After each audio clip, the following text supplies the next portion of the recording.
Dear students of class 10, good morning to all of you. Today I am going to teach you chapter 2nd Federalize part 5. तो आज हम point important features of the Panchayati Raj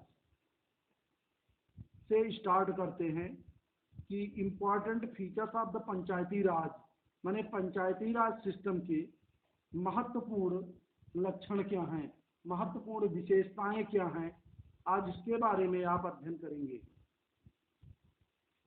now there are some important features of the Panchayati Raj. Panchayati Raj system के प्रणाली के कुछ महत्वपूर्ण विशेषताएं निम्नांकित हैं कि all these levels of the Panchayati Raj are elected directly by the people. Panchayati Raj के सभी स्तर के प्रतिनिधि जो हैं वो सीधे रूप से जनता के द्वारा चुने जाते हैं। It is constitutionally mandatory to hold regular elections to local government bodies। यह स्थानीय सरकार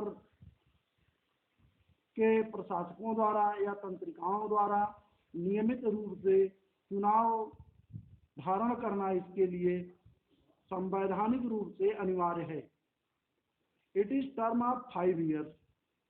However, if it is dissolved before 5 years, fresh elections must be held with 9 months।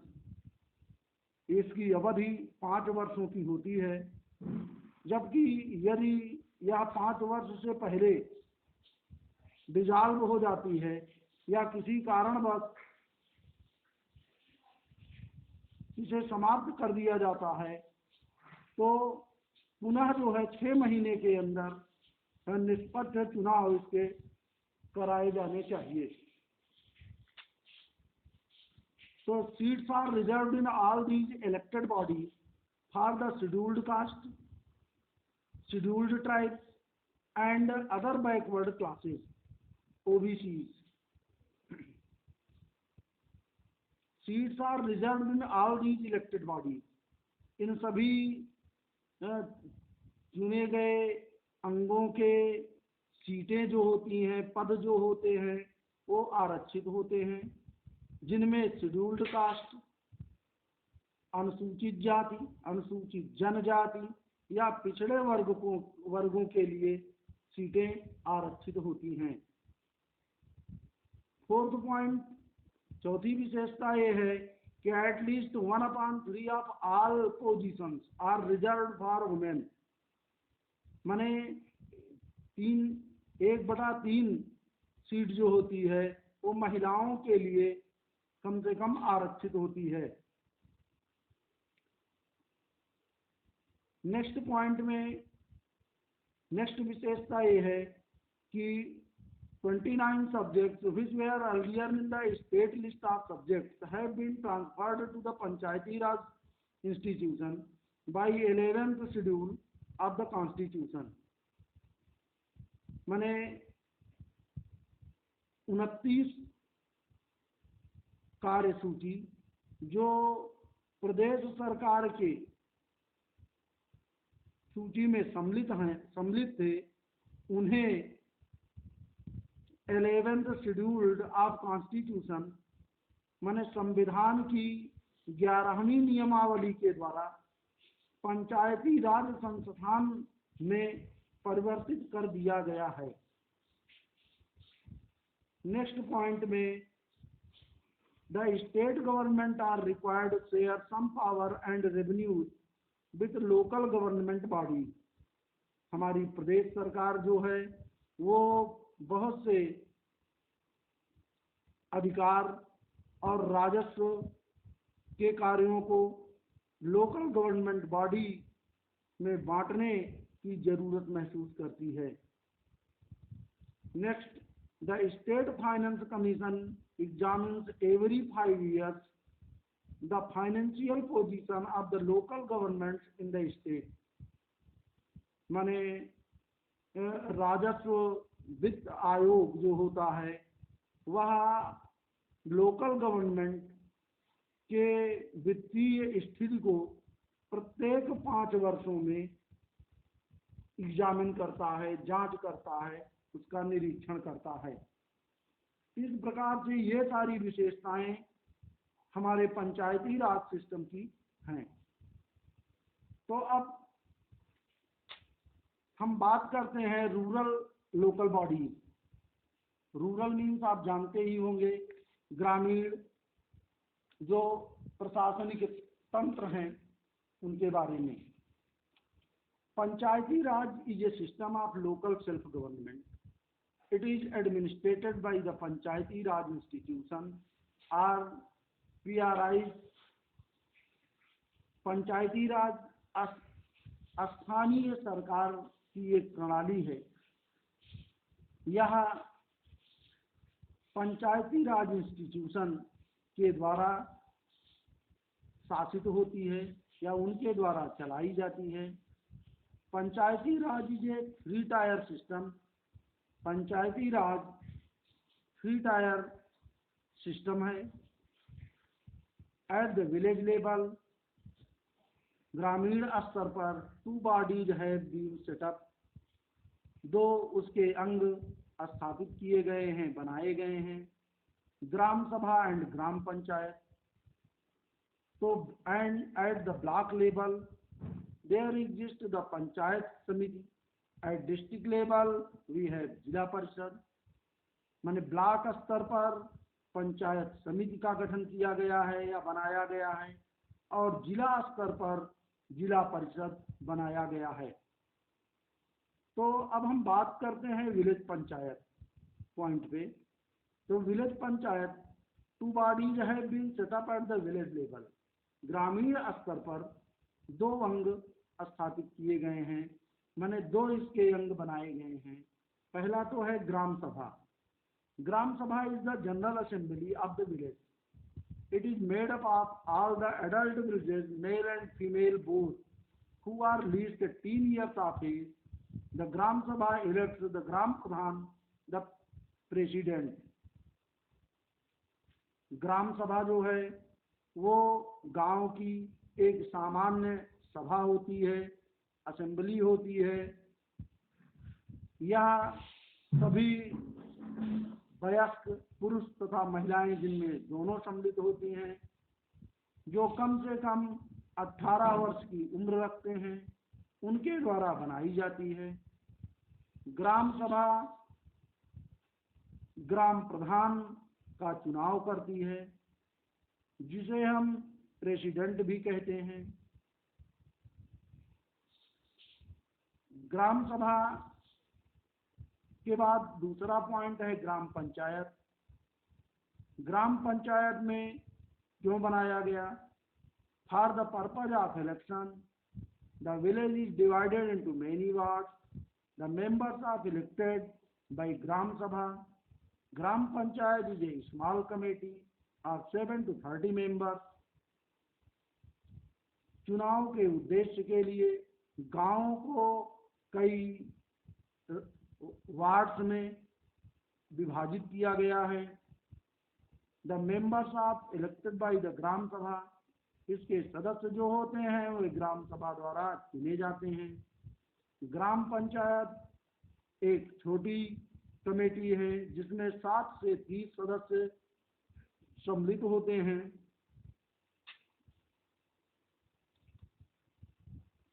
One third of the total member of seats are reserved for women also. इस प्रणाली में भी 1/3 जो है seat वो महिलाओं के लिए आरक्षित होती है। एवरी पंचायत है जो sarpanch who is elected by the gram sabha. प्रत्येक पंचायत में एक सरपंच होता है जो ग्राम सभा द्वारा चुना जाता है। तो अब हम बात करते हैं ब्लॉक समिति और पंचायत अथवा पंचायत समिति। तो ब्लॉक समिति क्या है? At the block level there exist the panchayat samiti. Block स्तर पर पंचायत समिति का गठन किया गया है। It is the second tyre of Panchayati Raj. A block consist of several villages. यह पंचायती राज की सेकंड टायर है, माने दूसरी पहिया है, दूसरा मुकाम है, पड़ाव है। A block consist of several villages, एक ब्लॉक में कई गांव सम्मिलित होते हैं। एंड द पंचायत समिति supervises the work of the gram panchayat in the respective block. Panchayat समिति जो है वो ग्राम पंचायत के माने प्रत्येक ब्लॉक के ग्राम पंचायतों के कार्यों का निरीक्षण करती है।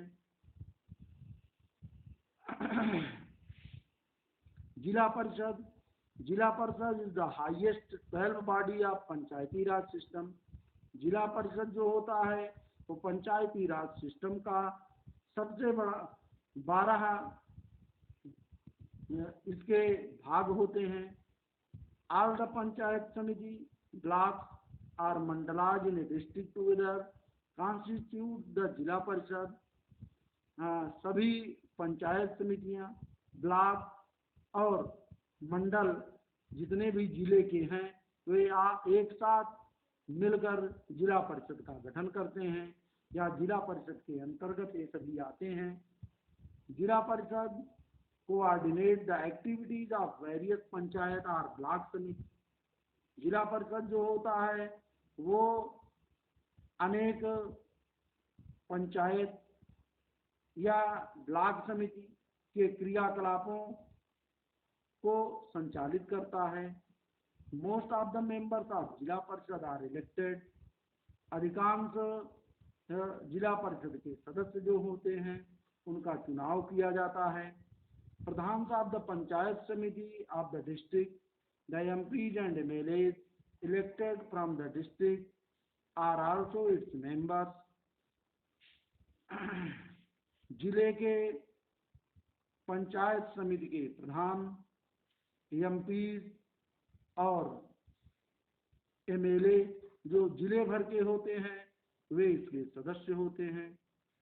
तो इस प्रकार से लोकल बॉडी के अंतर्गत उसमें भी रूरल बॉडी में पंचायत को इस प्रकार से वर्णित किया गया है। अब हम बात करते हैं अर्बन लोकल बॉडी की। जिस प्रकार से हमारे ग्रामीण अंचल को निम्नलिखित अंगों में विभाजित किया गया है उसी तरह से अर्बन शहरी क्षेत्रों के भी अंग हैं, उन्हें भी विभाजित किया गया है। वे भी अपने अपने कार्यों को संपादित करते हैं और ये सब लोकल बॉडी के अंतर्गत आते हैं। तो अर्बन लोकल बॉडीज के अंतर्गत we have self governing institution in urban areas also. हमारे पास शहरी क्षेत्रों में भी स्वयं की स्थापित सरकारी संस्थान हैं। These are called municipalities and the municipal corporation. ये नगर पालिका और नगर निगम के रूप में जाने जाते हैं या कहलाते हैं। Municipalities are set up in town. नगर पालिका नगरों में स्थापित होती है। whereas the municipal corporation are set up in big cities, जबकि नगर निगम जो होते हैं वे बड़े बड़े शहरों में स्थापित होते हैं। The system of local governments in India is the largest experiment in democracy conducted everywhere. Bharat में स्थानीय सरकार की यह प्रणाली जो है वो संसार में हर जगह, हर संसार के हर लोकतांत्रिक देश में बड़ी मात्रा में इसका परीक्षण किया गया है या लागू किया गया है या चलाया जा रहा है। The number of elected representative in all the panchayat and municipalities etcetera all over the country is about 36 lakhs। माने चुने गए प्रतिनिधियों की संख्या जो पंचायत और म्यूनिसिपैलिटी के अंतर्गत संपूर्ण देश में है वह लगभग 36 लाख के पास है। Although the establishment of Panchayati Raj institution on large scale is commendable, यद्यपि कि पंचायती राज संस्थान की स्थापना एक बड़े स्तर पर की गई है, जो कि एक डेमोक्रेटिक कंट्री का प्रशंसनीय कार्य है, सराहनीय कार्य है।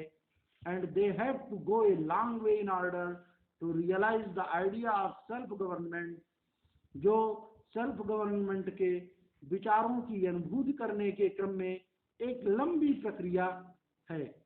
इस प्रकार से आज ये चैप्टर आपका समाप्त होता है।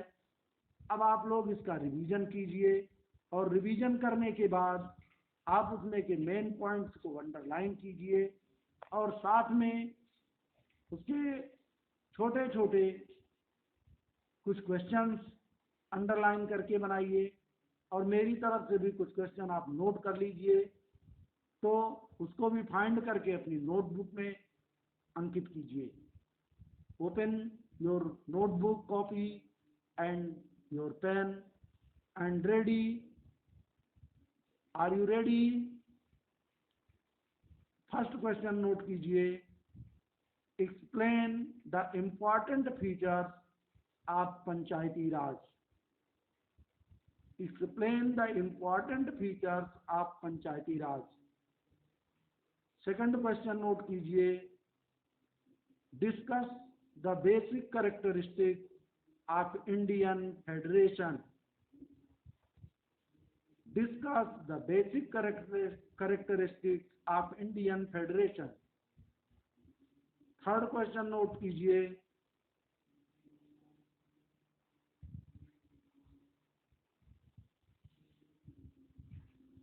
Write a critical essay on how is federal system run in India. Once again सुनिए। Write a critical essay on how is federal system run in India. Next question note कीजिए। What is the role of judiciary in federal system? इस प्रकार से इन सभी questions के answer आप find कीजिए और अपनी नोटबुक में अंकित कीजिए, और इसका रिवीजन कीजिए।